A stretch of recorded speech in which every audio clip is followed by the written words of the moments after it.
Sejam todos muito bem-vindos a mais um episódio do PeixesCast, nosso podcast onde a gente entrevista empresários, líderes, empreendedores e conversa sobre venda, marketing, gestão, com pessoas que tiveram sucesso na sua área e estão em busca desse sucesso também, crescimento, enfim, tudo aquilo que a gente sempre busca. E hoje o papo promete. Nosso convidado é engenheiro civil de formação, mas decidiu transformar conhecimento técnico em empreendedorismo.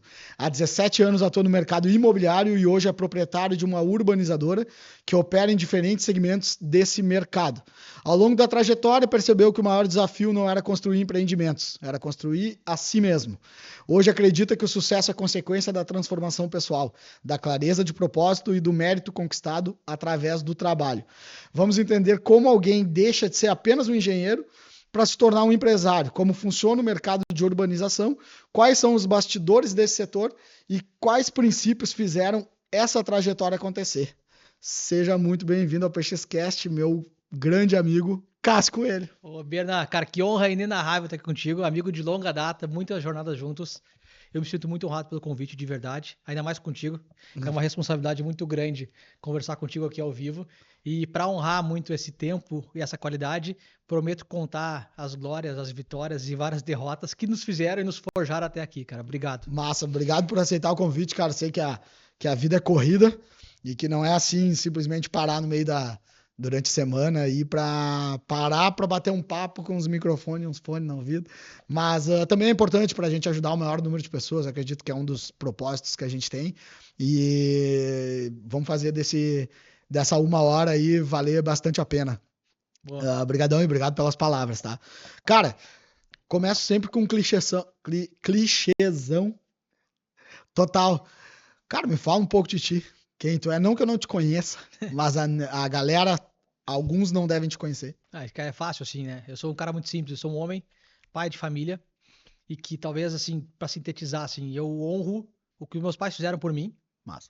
porque me trouxeram, me levaram por boa parte da vida, e com certeza, por mais clichê que seja também falar sobre isso, é o que norteia um pouco, assim, eu vou deixar um legado para os meus filhos e criar uma independência, assim, com clareza para eles e para minha família. Então é isso que me norteia. Eu sou um cara honesto, trabalhador, gosto do que eu faço. E eu me comprometi, quando nasceram meus filhos, teve uma mudança importante, né? Eu prometi que eu me transformaria em qualquer coisa que fosse necessário para cumprir com a minha missão com eles aqui dentro. Bah, que massa, cara. E tu sabe que o filho muda. É impressionante, né? É impressionante o que eles fazem com a gente. E acho muito legal tu trazer isso. E é uma coisa que eu tenho curiosidade também. Como é que tu lida com isso, cara? Tipo, tu teve que te transformar, tu mesmo acabou de dizer, e quais foram os pontos que tu sentiu que tu teve que te transformar, assim? Porque tu é formado em engenharia, né? E não faço nem ideia porque tu escolheu essa faculdade, mas acredito que tu pensava em ser engenheiro. Tu escolheu engenharia. E tu teve essa mudança, não sei se foi uma mudança, uma transformação, como é que foi isso? E família junto, e me conta como é que foi essa transformação. Cara, o princípio é que eu não fiz engenharia pensando em ser engenheiro. Boa. Eu não gostava de ser engenheiro. Eu fiz porque eu achava que ali eu poderia ganhar um pouquinho mais de dinheiro. Cara. E eu li uma matéria, cara, há muitos anos atrás, que um amigo meu me compartilhou. E ele ia fazer engenharia elétrica para depois virar um executivo. E essa matéria dizia que os principais executivos do Brasil tinham formação em engenharia. Mas eu nunca pensei em ser executivo. Pensava em ser empresário, não sabia muito com clareza. E eu faço vestibular para educação física. No primeiro dia eu disse, que loucura, não vou fazer. Troquei ali, lá na Ubra, me lembro disso. Mas, então, assim, eu sempre quis fugir da engenharia. Mas fiz a minha jornada inteira dentro da engenharia, sendo engenheiro por muito tempo, mas com a certeza de que eu sairia daquele lugar. E hoje, por mais conhecimento técnico que eu carregue, eu atuo muito pouco, né? Eu contribuo muito, sei gerenciar, sei entender, mas é um pouquinho... Eu mais distribuo essas tarefas e tem pessoas que são bem melhores do que eu hoje trabalhando comigo. Esse é um princípio, né? De empresa. Eu sempre digo, né? O pessoal fala assim, bah, lá na tua clínica, Bernardo, o pessoal quer ser atendido por mim, por ti. E aí eu digo, cara, dependendo do procedimento, se Deus quiser, não sou eu que faço. Vai ser muito melhor pro meu paciente se não for eu, se for a minha equipe, porque os caras são bem melhor que eu, os dentistas. E isso faz parte da vida do empresário. Cara, achei muito interessante uma coisa. que tem um conceito que eu sou apaixonado, que é o de intencionalidade, né? A gente tá aqui pra quê exatamente? Enfim, ser intencional em tudo que a gente faz. E tu falou uma coisa, cara, que me pegou. Tu falou assim, cara, eu nunca quis ser engenheiro. Eu fiz engenharia porque eu fui ver o que os caras de sucesso tinham. E uma das coisas que chamou a atenção é que os caras tinham formação em engenharia. Então eu fui fazer a mesma coisa que os caras.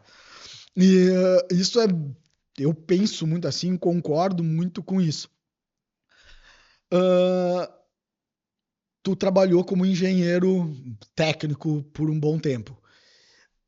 Tu notou quando tu parou de trabalhar? Quando é que foi o ponto assim que tu falou, cara, tô começando a. Ou se tu notou isso, né? Tô começando a ser muito mais empresário do que engenheiro. Sabe? Teve algum ponto que tu notou ou quando tu viu já tava? Ou aconteceu alguma coisa? Essa é uma pergunta muito boa, nunca ninguém me fez, tá? Boa.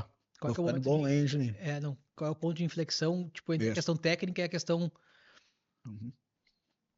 Eu achei, talvez assim, lá por 2014, 15, quando eu faço a aquisição de uma fábrica de bloquetos, naquele momento eu achei que eu era um empresário. Aí eu me dei conta que eu estava muito longe de ser um empresário, Foda, né? que deu tudo errado, mas isso deu origem a Block. Tá. Eu ia te perguntar, pô, o nome da empresa é Block. É Block. Cara, Vai. eu compro, eu tenho uma incorporadora, eu faço obras e vendo, e ainda trabalho numa construtora e tinha um dinheiro guardado, mas queria empreender, queria investir. E a minha especialidade na engenharia civil era planejamento. Eu gosto muito do ciclo de planejar. Tá. Eu imaginei, cara, o que eu posso comprar e investir que sejam 4, 5 coisas que eu consigo planejar e melhorar, e melhorar, e melhorar. E aí surgiu a oportunidade de comprar uma fábrica. E aí eu tinha um cara que trabalhava comigo que já tinha trabalhado e me disse, cara, é barbada, eu vou lá e toco o negócio. Eu disse, pá, beleza. Pô, juntei os meus pila, prometi que ia pagar o resto lá parcelado, comprei a indústria e pensei, bom, já era. Tenho um sócio, comprei o negócio e isso aí vai andar. Na segunda semana embargaram por causa de uma, de uma. E não funcionou como era, o sócio também não tinha aptidão para isso, eu tive que entrar na operação. Então, naquele foi o primeiro momento que eu achei que eu era empresário, mas eu não era. Tá. Empresário é outra coisa. Uhum. E talvez o momento, assim, aí depois eu fui crescendo nesse negócio até o momento em que eu tive 2 sócios nesse negócio. O momento em que eu compro esses sócios. Tá. Naquele momento, eu acho que foi a minha primeira mudança real de me tornar um empresário. Tá. De ser intencional a isso. Poxa, Uhum. este é o meu trabalho, este é o meu futuro, e este é o veículo pelo qual eu vou transformar a minha vida e das pessoas que eu quero fazer na vida. Uhum. E aí que é o momento em que eu fico sozinho no negócio. Mas talvez o momento de maior impacto, como para muitas pessoas, a pandemia. O dia da pandemia, eu me lembro que eu fui para casa, eu fui sozinho para o escritório, num quadro branco, e comecei a fazer a conta de quanto tempo nós durava de pé. Tá. Nós temos isso aqui de caixa, imóvel não valia mais porra nenhuma, no meu conceito daquele momento. Uhum. Eu disse, dura tantos meses. Tá. Tá, se eu reduzir o salário de todo mundo, dá 1 ano e meio. Aquele eu disse, meu, eu nunca mais quero ser refém disso.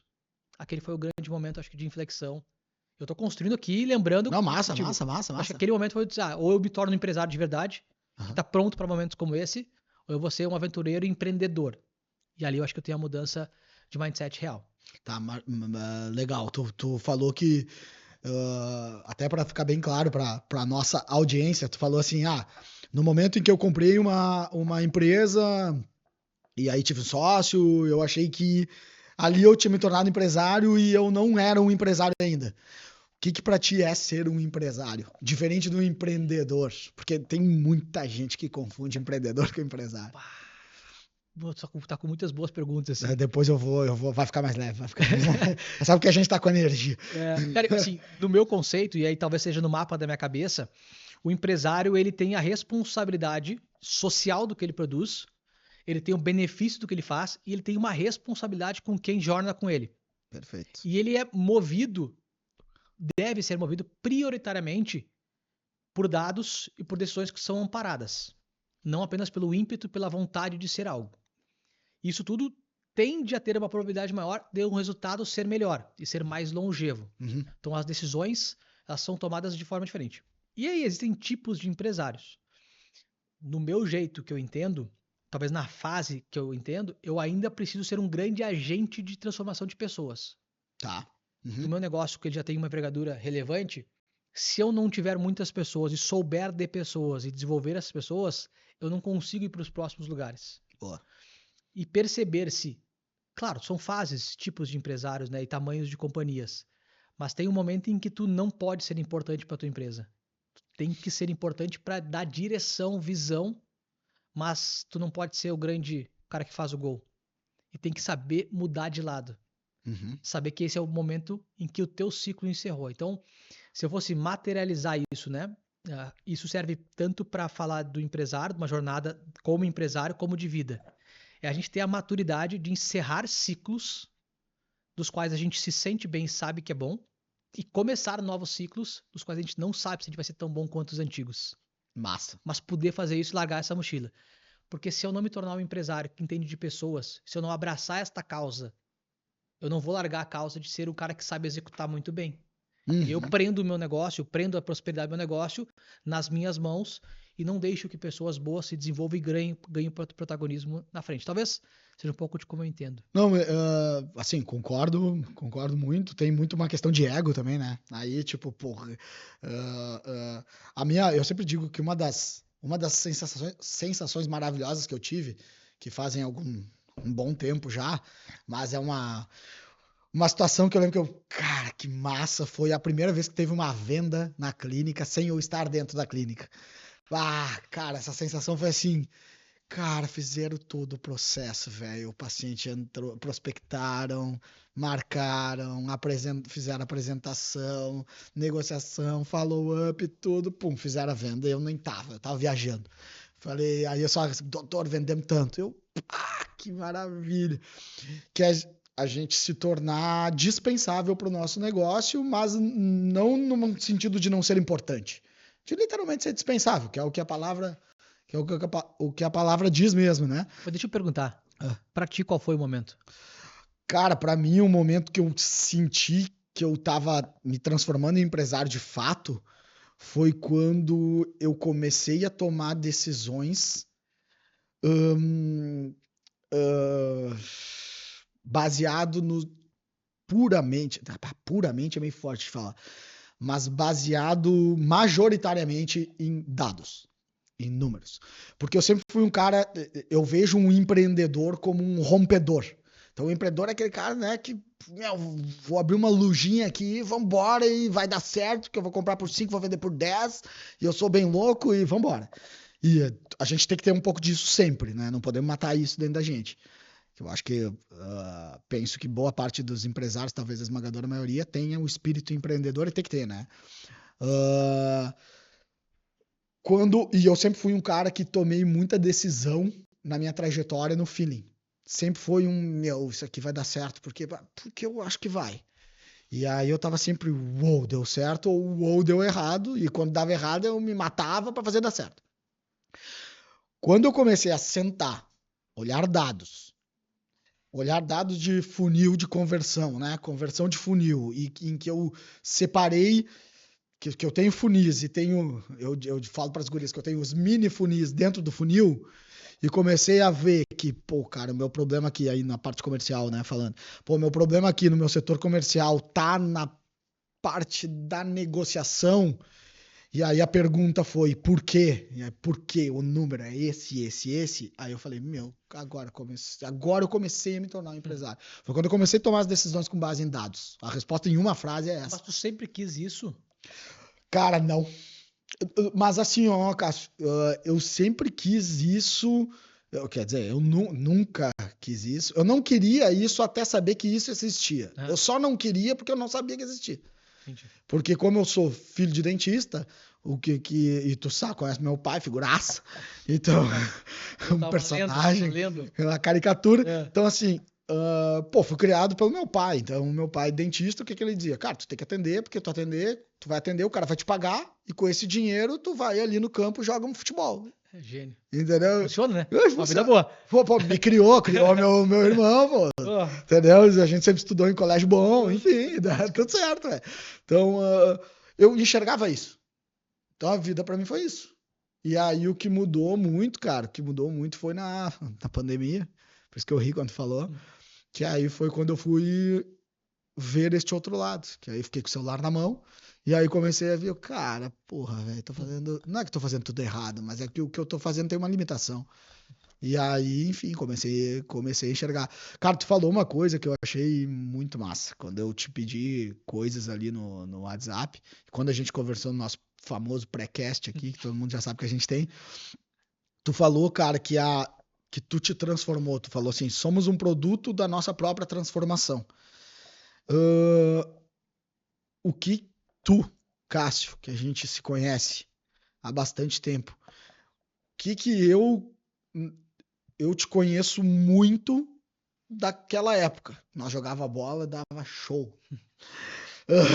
Quem viu, né? Quem viu, viu. Quem Agora viu, viu. Agora é história. Naquela época não tinha internet, então não dava pra gente provar. Mas, cara,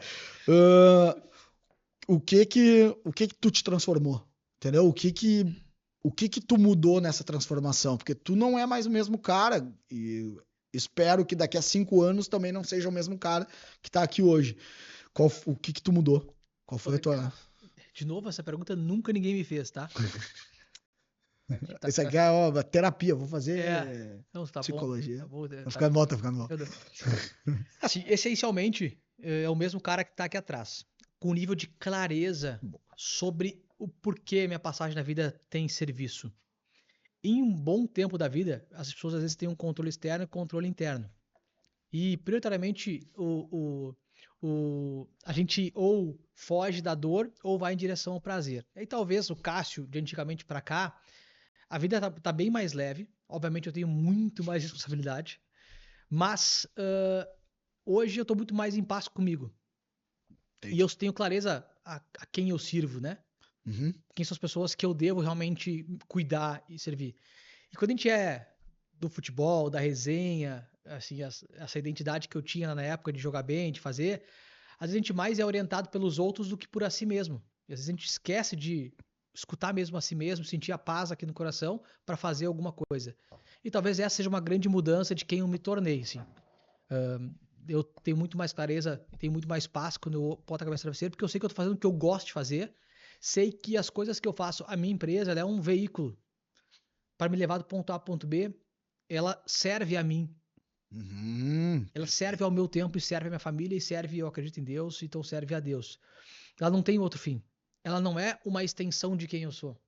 Ela é um veículo que eu vou lá, vou equipar e vou utilizá-la dessa forma. E talvez quando eu comecei a ser empresário, eu não tinha essa visão, né? A empresa era uma representação de muito do que eu era. Da parte boa e da parte ruim. Então, talvez essa seja uma diferença hoje. Sabe que isso é muito claro, né? A gente não fazer do dinheiro ou da empresa, seja lá o que for, o nosso Deus, né? Então, esse é um cuidado que a gente tem que ter muito grande, né? Porque às vezes a gente nós colocamos todas as nossas ações e a nossa energia como servos da empresa ou do dinheiro. E é exatamente ao contrário. É tanto a empresa quanto o dinheiro que precisam nos servir. Eu sempre digo que não existe diferença da vida. A galera fala, minha vida profissional, minha vida pessoal. Cara, pra mim é uma vida só. Não tem essa conversinha aí. Então, e aí pra mim é muito claro. A minha vida, ela é uma só e eu tenho as pessoas que eu preciso, que eu quero servir, que eu escolhi servir e todas as minhas ações vão corroborar com isso, vão ter a intencionalidade, eu adoro esse termo, vão ter a intencionalidade de o que eu estou fazendo aqui hoje faz sentido para o que eu quero lá na frente? Tá, faz sentido. Tem alguma relação? Tem. Então tá, então isso eu vou executar. Uma coisa que eu fiz muito da minha vida de pai, quando me tornei pai, foi, eu acredito que, bom, tu vai me dizer, né? Se na tua vida também não sou eu que vou dizer, né? Não bote palavras na minha boca. Mas, cara, foi otimizar tempo. Não é otimizar tempo, é aquela coisa assim. Uma coisa que eu fazia muito, cara, eu perdia muito tempo. Eu perdi tempo da minha vida, cara. Eu perdia muito tempo em ambientes que absolutamente não me acrescentavam nada. Comecei, por que exatamente eu tô aqui? E aí começou a surgir isso na minha cabeça, foi bem assim, ó. Começou a surgir assim, cara, eu vou ficar em casa com meu filho, velho, por que eu tô fazendo isso aqui? Foi bem assim que surgiu na minha cabeça. E aí eu comecei a ter intencionalidade em todos os lugares que eu tava, eu prefiro estar aqui, eu prefiro estar... Não é que eu prefiro, faz mais sentido para o meu plano eu estar aqui, tem alguma intenção de eu estar aqui? Sim, tá, estou. Não. Cara, valeu. Ah, o que foi? Não, tchau. Então eu fui embora. Comecei a fazer muito isso e aí, enfim, levei para todos os âmbitos. Tu enxerga dessa forma também? Mas, número general. E aí eu vou além, assim. Eu comecei esse movimento antes do filho, Tá, mas não era boa. claro. Tá, boa. E não era claro. O filho trouxe uma clareza do porquê, Uhum, mas lá atrás era um pouco disso. Cara, eu acho que tá assim. E eu tenho uma frase que eu carrego há muito tempo isso. A amizade, ela é diferente de relacionamento. Então eu posso ser muito amigo e amar um amigo, mas não me relacionar todos os dias, porque a gente está incompatível naqueles detalhes do dia a dia ou em fases diferentes. Mas me atiraria na frente de uma bala por ele, uhum. né, atenderia a qualquer momento. Então são diferentes. E é uma liberdade pensar assim e perceber-se isso. Cara, tem lugares que são diferentes do que a gente está hoje entendendo sobre a vida, mas eram aquilo que nos ligava ao passado. Era o que Isso, fazia sentido ao passado, mas não o que a gente está intencionalizando ou propondo para nós no momento atual e para frente. E tu disse uma frase, cara, maravilhosa, assim. A gente nunca sabe, assim, a gente pode. Não existe estrada de asfalto para prosperidade ou para o trabalho ou para a empresa. Existe uma direção. uhum, Cara, tu não sabe se vai ser ali, se vai de carro, de avião, de bicicleta ou no tranco. uhum. Então, tu precisa intencionalizar atividades que façam sentido para aquela direção. E os ambientes são poderosos, cara. Eles influenciam o comportamento da gente. Muito. E eles mudam nossas crenças naturalmente. E isso vai mudar a capacidade. Uhum. Quando a gente se percebe, se a gente controlar o lugar que a gente habita, a gente está melhor. Muito bom, excelente. Eu sempre digo, né? Eu falo pro pessoal, eu falo, olha, eu sei que eu quero ir a Porto Alegre, tem 3, 4 caminhos. O importante é que eu chegue em Porto Alegre, vivo. Então, não necessariamente vai ser um caminho pavimentado, mas acho muito, muito importante isso. Uma coisa que tu falou que me chamou muita atenção e eu acho isso muito massa. Tu falou assim, cara, não é que eu me transformei 100%, mas a essência, o Cássio de sempre ainda existe, sempre vai existir, nem pode matar esse Cássio. Como é que tu faz como é que tu faz? Não sei se é a melhor pergunta, mas assim, tu sente que tu tem que controlar algumas questões, tipo, isso aqui, essa atitude não é uma atitude condizente com o que eu gostaria, com o que eu quero pra mim agora. Ou isso já entrou num modo automático, assim? Não entrou, cara, e eu tenho um guardião dos meus comportamentos Boa. semanalmente. 2014 para 15, eu começo uma imersão em desenvolvimento pessoal, em cursos. Eu passei já de 500 mil de investimento em cursos ao longo desses anos. Parabéns. Facilmente. Parabéns. E todos eles no âmbito do desenvolvimento pessoal. E a minha busca era quando eu comecei a me conhecer, eu fiquei apavorado. E aí eu disse, cara, nossa, eu sou muito doido, né? Tipo, tenho muita Uhum, crença, tenho muito medo e tal. uhum, E aí eu gostei disso. Eu disse, poxa, eu vou ganhar de mim, assim, essa foi uma coisa minha. E há muitos anos eu tenho um mentor psicológico, né? Que uhum. ele tem uma comunicação específica, ele é um cara cheio de livros e tudo mais, e ele atende muitos empresários. E ele me acompanha a nível comportamental. Então, na crise, na dificuldade, na revisão de glória, Uhum. vou dar um exemplo de como é importante isso para mim. Eu tive o privilégio, assim, então, tu fala que a possibilidade de ser empresário, de correr o risco que a gente corre, de empreender, nos permite várias coisas maravilhosas. Então, eu pude ir para os Estados Unidos, levei meus pais, e tive a oportunidade de viver durante 15 dias com os meus pais, juntos com os meus netos comigo, Nossa. curtindo a Disney e a vida da Isso aí não América, tem. que é Que maravilhosa. é maravilhoso. E, cara, aquilo foi um sonho realizado. Uhum, Tanto que eu fiquei durante a viagem, eu me perguntava, tipo, poxa, cara, eu sonhava com isso, eu queria isso. E eu consegui reunir todo mundo. uhum. Tá acontecendo. E minha empresa tá tocando e tá bem. Não doeu financeiramente. Foi, cara, normal. Não é normal, assim, desprezando o valor. Mas, cara, eu pude fazer isso. Uhum, te entendi. Quando eu tô voltando, eu ligo pra ele, pro meu mentor. Tá. Diz, cara, preciso falar. Diz, o que que houve? Eu quero entender o que eu vivi. Cara, o que Caraca. aconteceu comigo? Eu quero interpretar bem isso. Uhum, uhum, Pra talvez não cair numa seara de torcer um pouquinho para demais, querer uhum. fazer isso a cada 6 meses, todo dia, sei lá. Aham, aham. Então, até na glória, a gente precisa se controlar pra cuidar da performance. Essa é um pouco da minha mentalidade. E eu faço isso na dificuldade também, nos dois âmbitos. Então, praticamente toda semana eu tenho 1 hora e meia, às vezes 2, às vezes mais de 1 hora, e às vezes a cada 15 dias. Ontem ele estava comigo. E todas as pessoas que estão na jornada comigo, na companhia, são obrigadas a passar 1 hora a cada 15 dias com ele. Cara, agora ganhei dinheiro ouvindo isso aí, viu? Porque no final do dia, vamos lá. Muito bom, cara. Muito bom. Nós somos a empresa cresceu bastante. A gente inicia como uma empresa de bloco e a gente hoje é uma urbanizadora de nível de sul do Brasil, com uma envergadura super relevante. Muitas pessoas foram formadas lá. Nem eu vivi esse lugar que a gente está vivendo hoje. Os meus líderes também não viveram esse lugar. Alguns deles. Outros vieram de fora e já viveram. Então, existe um alinhamento comportamental geral. Então, a mesma dor que eu tenho, algumas travas para me desenvolver, para destravar, para questionar, eles também têm, com a mesma forma que eu. Então, por que eu não daria o privilégio para eles de poderem também se transformar? Então, é um pouco de como eu acredito na performance do dia a dia. Então, Sim, nossa, isso me parece, te ouvindo falar, que é a base, é o cerne de boa parte da tudo, né? Boa parte. Da tua vida inteira. E olha a pergunta. O sucesso exige mais competência técnica ou desenvolvimento pessoal? Acho que já tá. Pessoal, com certeza. Até porque o técnico a gente compra normalmente. Eu sempre digo que o conhecimento técnico, ou a competência técnica, cara, tudo é treinável, né? Tu acabou de falar aí de uma bela aula que o desenvolvimento pessoal é treinável, cara, é intencional.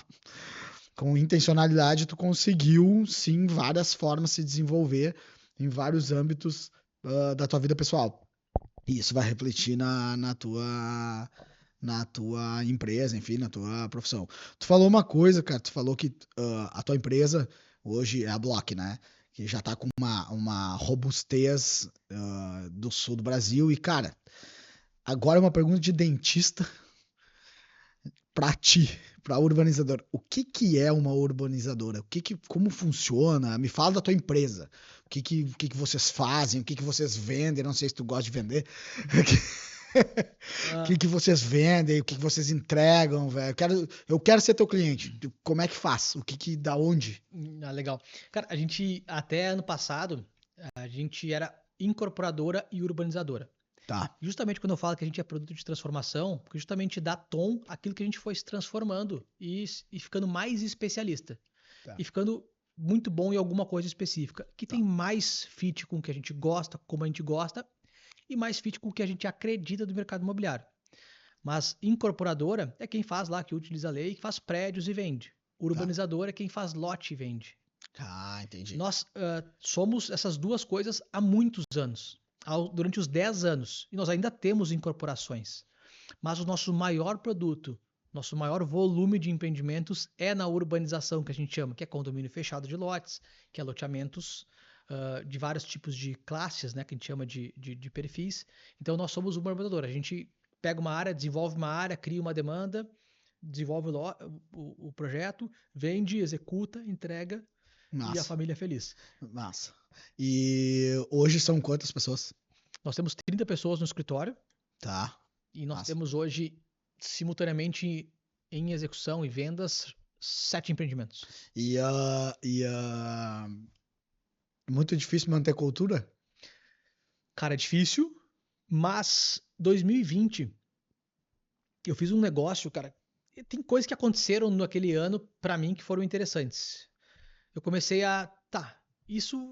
como é que eu vou fazer esse meu negócio ir lá para frente? Então eu entendi que a cultura ia ser um mecanismo. E aí eu chamo todo o meu escritório, crio um mapa dos sonhos e faço um acordo com eles. Então eu prometo que todos os anos a gente nunca vai terminar o ano com os mesmos funcionários. Alguns ficaram ofendidos achando que aquilo era uma ameaça. Claro que não. E aí eu complementei. Vocês serão transformados. Ou aqui não será o lugar que fará sentido para vocês. Porque nós nos transformaremos no que for necessário para os próximos passos da empresa. E eu cumpri aquilo. E a gente fez o mapa dos sonhos, guardou no cofre. De lá, só sobraram 2. Normal. Normal. E tá tudo bem. E todo mundo que foi, ninguém fala um ai da empresa e eu não tenho o que reclamar. Porque se acorda que aquilo ali não faz sentido para aquela pessoa, não faz para a empresa. Então, eu criei um mecanismo de chamo de all hands. Sexta-feira, eu ponho a empresa inteira numa sala e eu toco essa reunião de cultura. Eu não fiz isso em todas as sextas-feiras desde lá, mas eu deveria ter feito. Uhum. E nessa virada eu entendi que eu tinha que ter feito isso. Porque a cultura serve a uma estratégia e a cultura, esse é clichê, come a estratégia se ela não está bem cuidada. Uhum. Como tecnicamente a minha influência é menor, culturalmente minha influência tem que ser muito alta. Tem que ser gigante. Então, e todos os anos eu revisito a cultura entre dois elementos que são importantes. A cultura é aquilo que a gente não tolera. Então é muito fácil roubar, por exemplo. Mas para eu transportar isso para uma empresa e fazer elas ter uma direção a uma estratégia, eu preciso ter comportamentos desejáveis. E aí sim, esses comportamentos desejáveis eu tenho que ter clareza do que eles significam para aquela empresa. Exemplo, ambição. Como eu vivo a ambição na empresa? A gente tem isso lá no Código de Cultura, explicando. O que a gente não tolera de comportamento? Medo, mediocridade. A gente tem dinamismo com cognitivo alto. Dinamismo sem cognitivo alto é ruim, tá? Verdade. Se tu é inteligente e seja dinâmico. Não. Então a gente tem os comportamentos desejáveis e toda sexta-feira nessa reunião de all hands eu vario o tipo de dinâmica. Mas tem dinâmica onde eu mesmo toco isso, tá? Tá. Cara, Bernardo, me fala uma coisa essa semana que tu fez, específica, que tenha relação direta com algum dos valores da empresa. E aí tu vai ter que falar. Você tem que ter feito. E às vezes não tem. Tem que ter feito. E às vezes tu vai me dar uma migué. Isso não tem a ver, não. Isso não tá lá. E eu vou indo. Até ter um insight. E agora fala uma coisa ruim. Que tu não atingiu o comportamento que tem a ver. E a pessoa fala. Na outra semana eu vou lá e diz, tá, escolhe alguém pra falar. Pra ele dar o feedback. Na outra semana eu vou lá e eu sei que tem algum conflito no setor, se tem alguém brigado com o outro, eu disse, tá, tu pra lá. E aí, ou às vezes eu vou lá e eu ponho à tona uma dinâmica entre a galera. Então eu faço exercícios, às vezes é desconfortável. Sim, evidente. Mas é grandioso pra caramba. Eu imagino. Então eu acabo que eu consigo definir o critério de cultura e deixar todo mundo numa sintonia muito similar. E eu encorajo as pessoas, quando eu sei que tem alguma coisa que alguém me reclamou, eu vou lá e exponho. Ei, Bernardo, tava reclamando do Zezinho? Cara, o que aconteceu? Como é que ele te atrapalhou? Pá, no início a galera indignada. E agora a galera tá se encorajando. Porque se eu não... Cara, se eu tiver um cara mais ou menos do meu lado, e se eu tolerar isso, eu tô tolerando mais ou menos. Perfeito. Se eu não incentivar a minha turma a ser corajosa em defender a sua posição, em defender o nosso conjunto, porque a gente tá ali reunidos por um bem comum, cara. Eu usei a metáfora do time da Argentina. Eu torci muito contra, né? Sim. Queria que perdesse de 10-0. E assim, tirando também que eles têm um perfil diferente. Nossa, mas o nível de cumplicidade entre eles em prol de algo é surreal. É impressionante, né? Impressionante. De baixar o ego e defender a sua posição do time. Mais do que a si mesmo. Todos. Então, se a gente conseguisse chegar com uma companhia e com um ritmo entre as pessoas desse nível, cara, a gente é imbatível, velho. É imbatível. E aí entra muito naquilo que eu acho muito massa isso, cara. Porque quando eu faço esse tipo de pergunta pra um cara que cresceu muito e continua em franco crescimento, pergunta, eu acho, o que é a tua empresa? Cara, tu falou 90% do tempo de pessoas. Você falou, não, minha empresa é assim, a gente faz o Brasil, mas as pessoas... E é exatamente isso, né, cara? E muitas vezes os caras falam assim, a minha empresa tem 800 metros quadrados, 500, a gente compra 550 de não sei o quê, 400 de não sei o quê. Cara, isso não é empresa. A empresa são as pessoas. E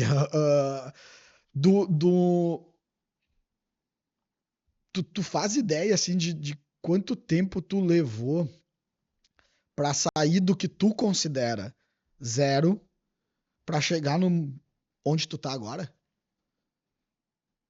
Pá, cara, esse dia eu tava pensando sobre isso. Um dia eu tava jogando pádel e eu tinha recém aberto a minha empresa, a Block, comprado. E aí eu me lembro que eu sentei com um cara que é empresário de uma fábrica. E eu perguntei pra ele, cara, quanto tempo vocês demoraram pra ganhar dinheiro? Ele disse, como assim dinheiro? Não, você não vai, também. Não. Ele disse, 8 anos. Eu disse, tu é louco? Eu vou fazer em 2. Pensei comigo, né? Sim. Corajoso. Esse ratão aí. Esse cara aí não sabe fazer dinheiro. São lentos, né, cara?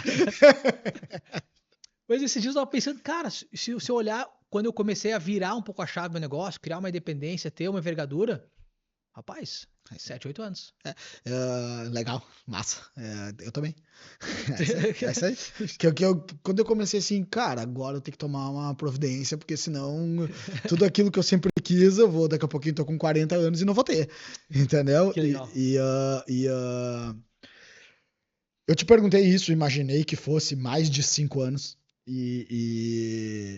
Porque quando a gente começa a empreender, antes de virar empresários, a gente que a gente quer o resultado rápido, a gente quer o dinheiro rápido e acredito que um dos grandes desafios do ser humano é a constância, né? Pô, o cara se propor a fazer aquilo e fazer aquilo sob sol e sob neve. E é extremamente difícil. Hoje de manhã eu tava falando com o meu personal. Hoje de manhã eu tinha que treinar a perna, né? Sexta-feira não faz sentido. Meu, perna, eu meto cada migué na perna, assim. Eu sempre fui preguiçoso, né, velho? Tu sabe. Seu talentoso, né? Talentoso, ele normalmente Talentoso é foda. ele resolve. Mas aí, cara, me estressei pra caramba. Ontem tive um dia difícil ontem. E aí, acordei, não vou treinar, vou meter em migué lá pro cara, falar que tive uma noite ruim. Não tive a noite ruim. E aí, enfim, tive a guerra mental ali, levantei e fui treinar. E eu falei pro cara. Daí quando eu cheguei pra treinar, cheguei começando aquelas porra lá, agachamento, aquelas coisas de perna. Eu acho horrível, odeio. E aí comecei a fazer ali, tô trocando uma ideia com ele e a minha esposa mandou assim, o Henrique tá com muita saudade tua, o meu filho menor. Por quê, cara? Eu não me dei conta. Ontem eu não almocei em casa, aí depois eles foram pra Novo Hamburgo fazer uma função. E, cara, eu fiquei um dia e vi pouquíssimo o meu menor. E ele tá todo, meu, né? Tá todo, né? Tá todo babai. Isso eu vi aqui. É muito massa. E aí, daí eu falei pro meu personal, eu falei assim, velho. A Glécia me falou agora aqui que o Henrique tá com saudade minha. Se eu soubesse disso antes de vir treinar, eu tinha desculpa mais do que perfeita, né? Tinha assim, meu filho tá com saudade de mim, velho. Como é que eu vou treinar? E, cara, tu tem essas batalhas diárias, assim, porque a impressão que eu tenho é que tu é um cara muito constante. E eu acho massa e parabéns por isso, porque é muito difícil fazer isso. Mas tu tem também essas batalhas diárias? Porra. Foda, né? Eu gosto do jogo, eu aprendi a gostar do jogo do longo prazo. Boa. Essa foi uma pegada minha como empresário que eu me dei conta mais tarde. Tá. O jogo de longo prazo, ele é, obviamente, mais longevo, ele é mais constante. Necessariamente eu preciso ter mais constância. E a gente que, então, exemplo de característica de futebol, que tinha um pouquinho do improviso, do talento, a gente às vezes resolvia, podia dar uma preguiça, displicente, mas resolvia. E essa é uma mudança profunda. Uhum. Mas, cara, esses são acordos desafiadores internos e com a família, né? Isso. Que é o preço do resto. O Flávio Augusto, num podcast, um dia falou isso e eu gravei. A vida é um eterno caos. Essa história de que vamos ter um equilíbrio, ela é bullshit. Existe a busca constante ao equilíbrio e sempre haverá lugares em desequilíbrio. Entender que uma parte da jornada vai ter um desequilíbrio e tem um efeito colateral, cara, é parte do jogo. Sobre o conflito especificamente, eu tenho um empreendimento que é a 200 km, que é o nosso maior empreendimento. Eu estou ficando 2 a 3 dias nessa cidade por semana. Onde é? Em Torres. A gente vai lançar um dos produtos mais interessantes do Rio Grande do Sul. E é um dos lugares, é o principal empreendimento até então da nossa companhia. O maior também. Então precisa de mim intensamente lá, né? Porque são cuidados específicos, são coisas diferenciadas. Então teve um acordo dentro de casa. Eu fico 2, 3 dias fora. Uhum. Então, isso é desafiador, cara. Mas qual a compensação com a família? Eu estar inteiro quando eu tô junto. Cara, inteiro. E é um desafio para nós que somos comunicadores, empresários, assim. O telefone tá aqui. Muito difícil. E às vezes até a gente tá aqui. É muito difícil. Então, é um desafio estar presente. É um desafio, mas é o acordo de estar presente integralmente. Então, essa é a minha forma de compensar. Boa.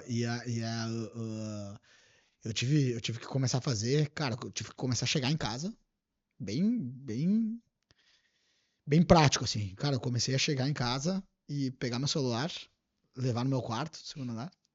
Comecei a fazer isso, cara.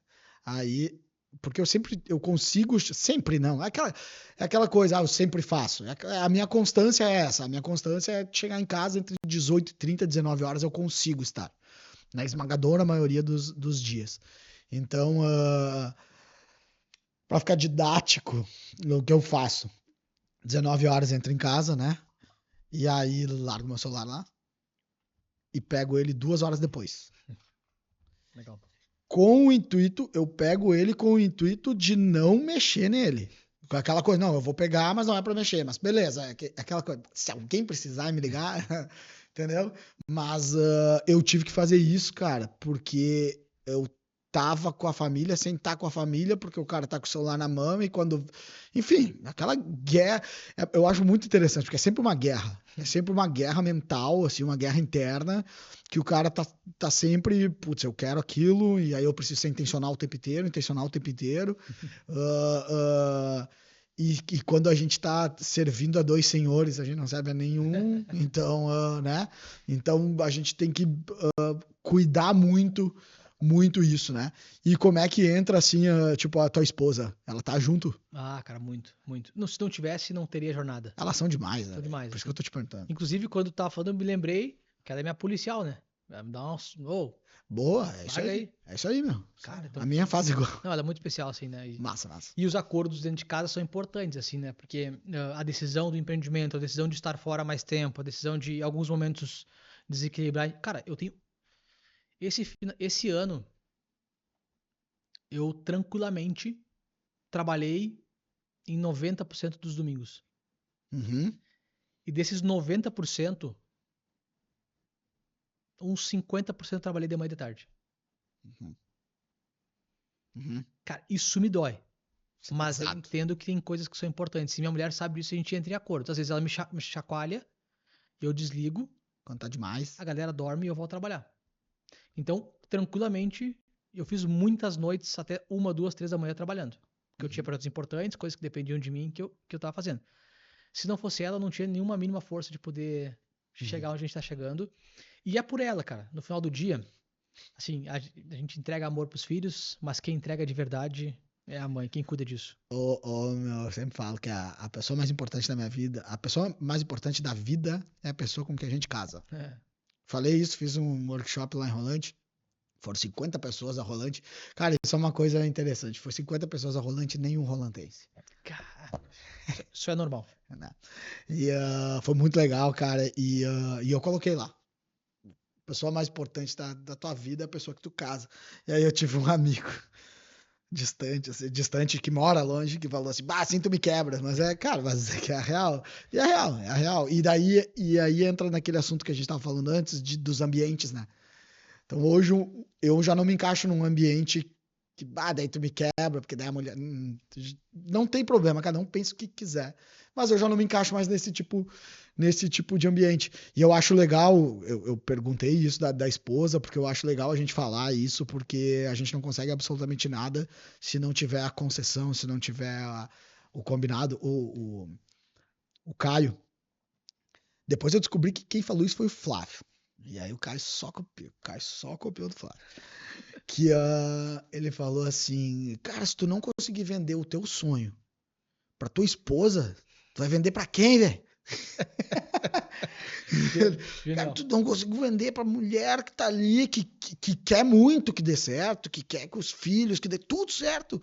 Cara, obviamente inclui, evidentemente, a família, né? Até porque se a família não for junto, não tem por que ir. E só que tu tem que vender pra tua esposa, cara. E eu achei, meu, cara, isso serviu o chapéu pra mim de um jeito assim que.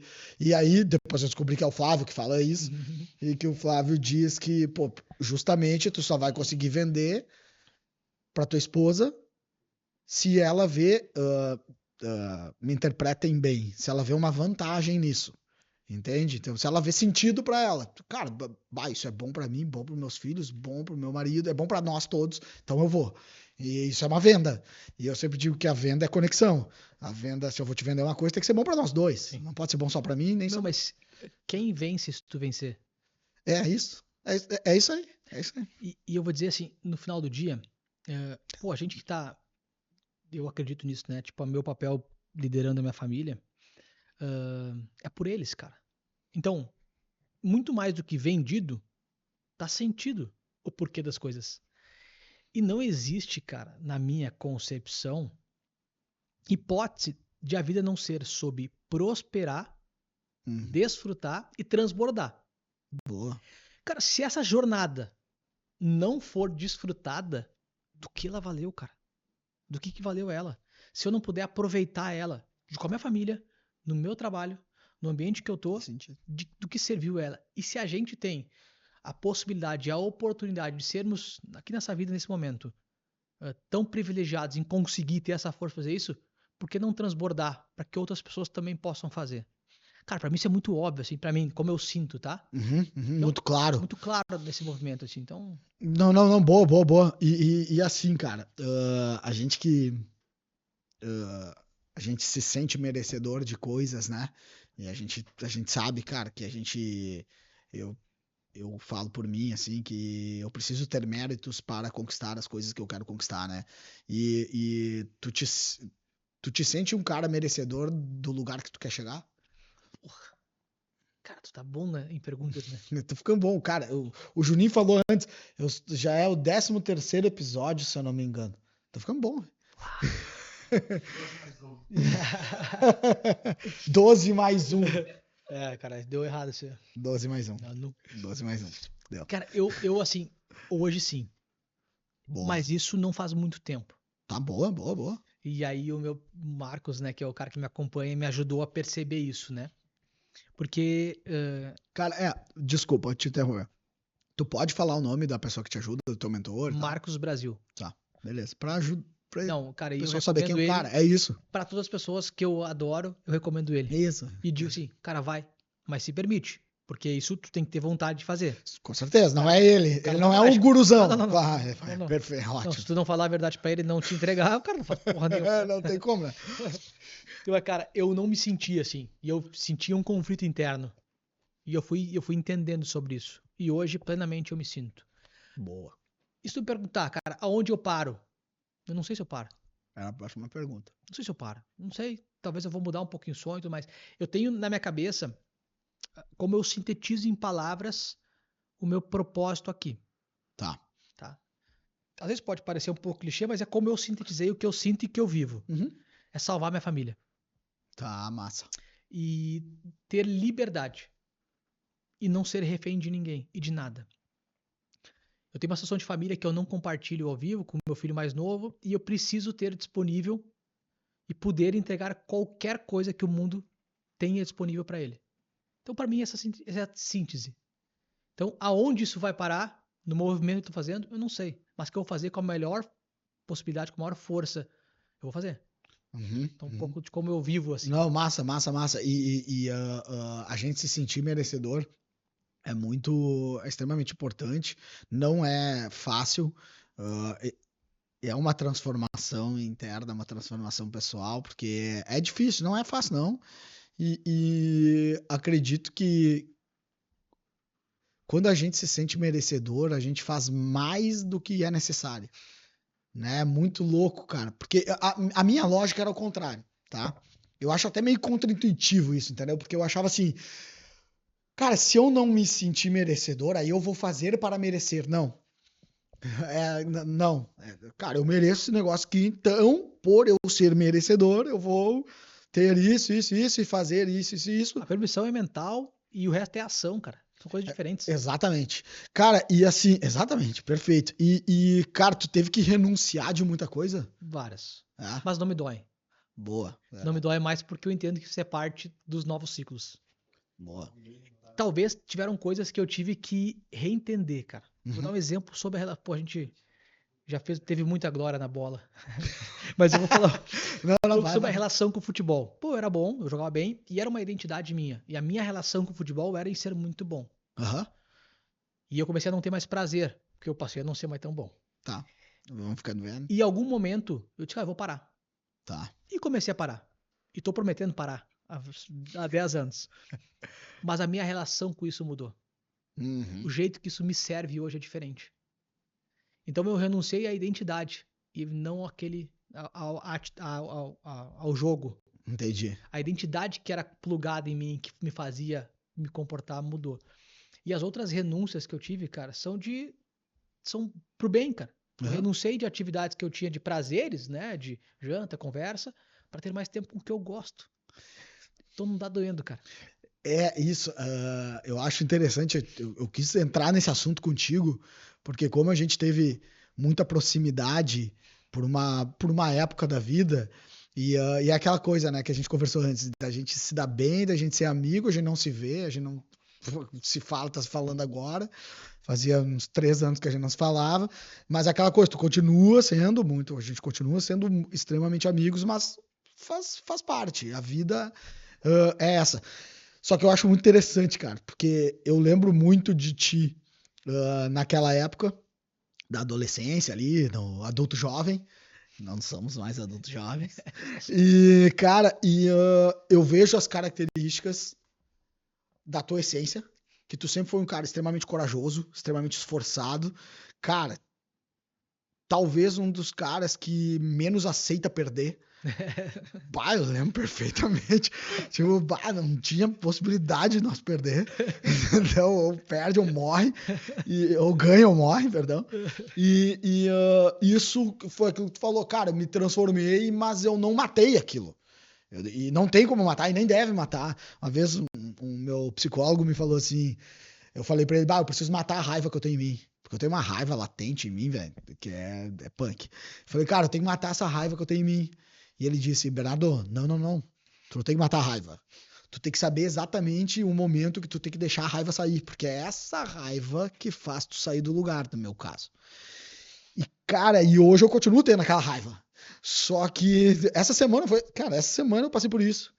Que eu fiquei assim, meu Deus, absurdamente. As gurias, as minhas colaboradoras lá, me deram o chaveiro da minha sala. É o bonequinho da raiva do Divertidamente. Me deram. Eu falei, pô, o que isso aqui quer dizer?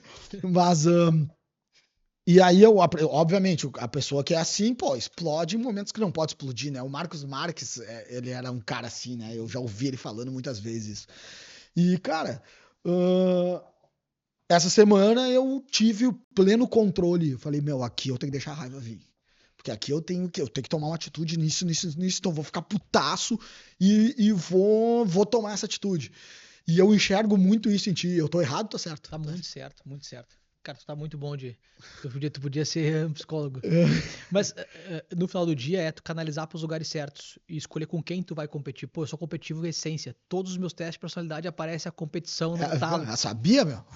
Todas. Cara, eu realmente não gosto. Uhum. Mas hoje, cara, eu sei aonde eu vou disputar, com quem eu vou disputar. E tá tudo bem. Uhum. Antes a minha disputa era externo. Tá. E hoje eu sei aonde. Eu vou jogar bola, eu perco. E, cara, não muda nada. Uhum. Mas lá no escritório a gente tem a mesa de ping-pong. E, cara, Cara, tá, vai. eu era o craque do ping-pong lá no escritório. Uhum. E eu jogava com a galera, fazia revista, postava 100 pila o tempo inteiro. Rapaz, eu só perco agora. Os caras tão viciados. Entraram os E, cara, nós damos risada. Se eu fosse quando adolescente, rapaz, eu não ia aceitar. Eu ia estar de noite treinando. Uhum. Mas, cara, isso muda minha vida. Aquilo é um prazer, minha relação é um prazer. Uhum. Mas competir com a minha própria performance tem sido uma obsessão, cara. Pô, cara, é minha saúde, eu tá bem, eu tá em paz, eu tá ali. Isso é maluco. Então, quando a gente vai se adaptando e vai se transformando, saber aonde colocar essas características que são aquelas que são as forças motoras da nossa vida. Eu acho que é um pouco sobre isso, cara. Exato, e é muito da transformação que a gente tava falando. E assim, cara, eu tenho uma noia que agora já não tenho mais. Não tenho mais. Né, doutor? Não tenho mais. Né? Mas eu tinha uma noia, velho. Que eu tinha uma noia que era assim. Eu não contava que eu fazia terapia. Ah, Bernardo, tu tem vergonha da terapia? Não. Eu não contava que eu fazia terapia porque eu considerava uma vantagem competitiva. Bah, genial. Olha a pira, velho. Eu ficava, meu, sabe por que eu não vou falar que eu faço terapia? Porque eu ganho desses loucos aí, meu, porque eu faço terapia. Juro, velho, juro. E aí se eu contar, os concorrentes vão saber, os caras vão começar a se tratar. Pô, cara, Velho, funcionou. cara, porque assim, meu, e a minha noia tem um fundo. Porque, meu, eu considero muito do meu crescimento Essa base, velho. É uma base que a gente entrou no assunto da guerra interna. E, cara, e realmente é uma guerra interna constante. E, meu, toda vez que eu venço essa guerra, eu venço junto, venço tudo vence junto. E eu consigo batalhar justamente por ter um conhecimento pessoal, um autoconhecimento, né? E isso acabou vindo com a terapia, né? E, cara, a gente tá encaminhando pro final, mas agora vamos... Deixa eu te fazer uma pergunta. Vai. Tu já viu alguém pedir ajuda pra alguém mais fraco? Absolutamente Cara, não. a melhor forma da gente ajudar o próximo e quem tá perto é estando bem. Perfeito. Então, cara, não tem uma ciência mais exata do que essa. E a Exatamente. terapia é um veículo maravilhoso a gente ficar bem emocionalmente, mentalmente, para estar preparado para o que a gente não controla, Uhum. que é o ambiente externo. Maravilhoso. Exatamente, cara, exatamente isso. Exatamente isso. Ninguém busca ajuda pra quem tá fraco, né? Então, eu ouvi, não sei quem, eu ouvi em algum lugar, isso não é da minha cabeça, tá? Eu ouvi, li, sei lá, em algum lugar, que os caras disseram assim, eles disseram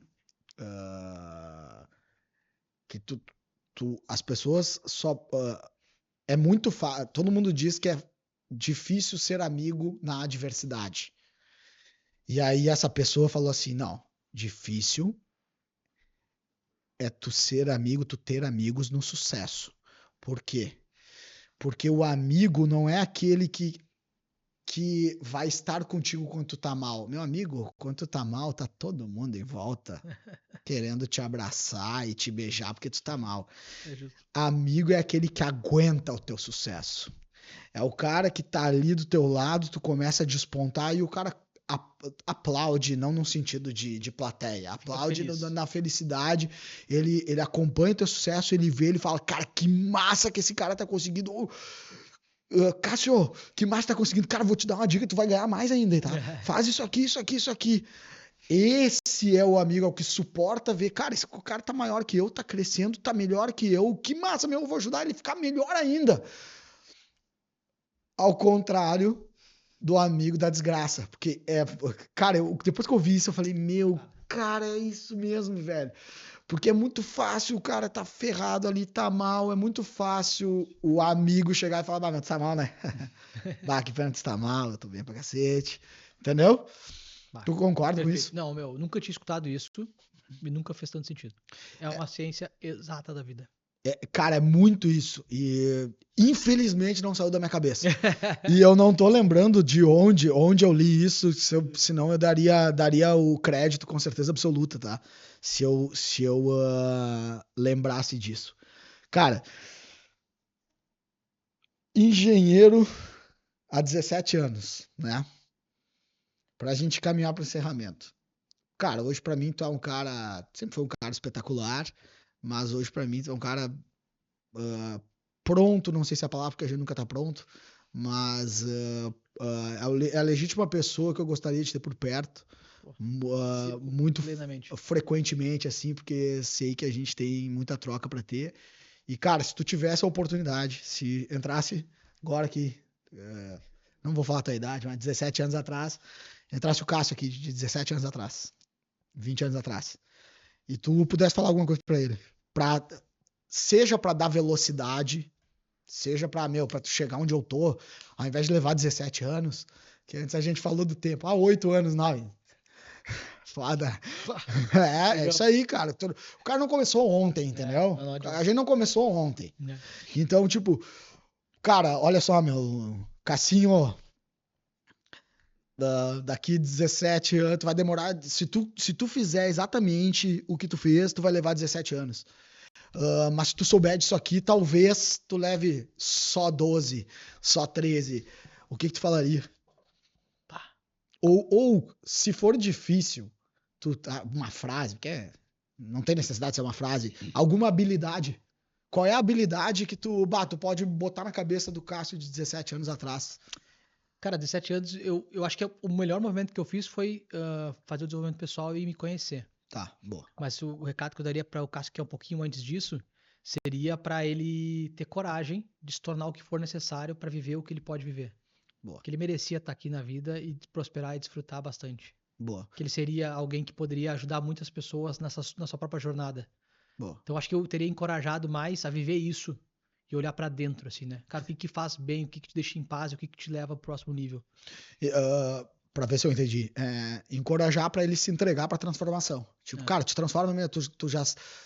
Talvez tu já saiba o que tem que fazer, porque isso é uma coisa louca, né? Às vezes a gente sente, cara, tem que fazer aquilo. Cara, por que tu não faz, velho? Eu teria que fazer aquilo pra conseguir aquilo. Cara, por que tu não faz, velho? E aí depois que faz, porra, velho, perfeito. Então, é isso mais ou menos. É isso. Maravilha. Estamos caminhando pro final. Quero te agradecer mais uma vez por ter vindo, cara, por ter desprendido esse tempo, por ter colocado essa energia aqui. A gente sabe que tem que ser intencional, tem que fazer as coisas que fazem sentido. Então, eu tenho certeza que se tu tá aqui sentado na minha frente é porque tu teve a intenção e fez sentido pra isso. Cara, tu tem te pedi pra dar um recado pro Cássio de 17 anos. Teu recado final pra galera, pra mim, pra quem tu quiser, legal. Filho, mulher, quem tu quiser. Ô, Bernardo, primeiro, cara, obrigado. Foi uma das horas mais agradáveis que eu tive enquanto gravei podcast. Papo demais, assim, né, meu? Pô, eu tenho um carinho enorme por ti, amizade gigante. Tenho admiração por ti. E aí o nosso papo foi super legal antes do podcast também, né? Também. Foi super legal. Então, cara, obrigado mesmo. Eu me senti muito bem. Cara, realmente, parabéns pelo trabalho. Tô impressionado, tá? Que impressionado, bom. Parabéns. Que bom. Cara, o recado pro Cássio de antigamente é, meu, acredita em si, meu. Tu vai se transformar e tu vai ser bom no tudo que tu quiser fazer. E eu acho que para as pessoas que trabalham, que jornam comigo, assim, de alguma forma ou outra, muitas coisas boas vão acontecer para quem se entregar para a jornada. O que eu faço aqui é transbordar, assim, nós temos uma missão na empresa que é como eu vejo a vida. É transformar pessoas, comunidades e cidades. Que tem a ver com as pessoas que produzem isso com os lugares que a gente empreende. Então esse é o meu recado. Maravilha, show de bola. Cara, tu sabe que tu falou aí do propósito da empresa, se mistura com o propósito da vida. Teve uma vez que meu psicólogo perguntou assim, tu consegue me dizer a diferença do teu propósito de vida pro teu propósito profissional? Propósito pessoal e profissional? Eu não consegui diferenciar. E aí, porque o meu propósito é gerar crescimento, né?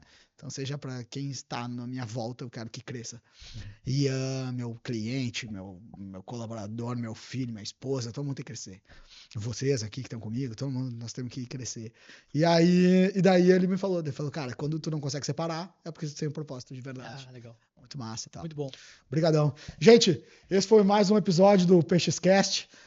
Obrigado a todos por estar junto conosco. Esse é o PeixesCast, um podcast voltado para empresários, empreendedores e líderes que buscam saber mais sobre venda, gestão, marketing, contratação de pessoas, demissão de pessoas, tudo aquilo que a gente precisa. Valeu, gente. Obrigadão. Até a próxima.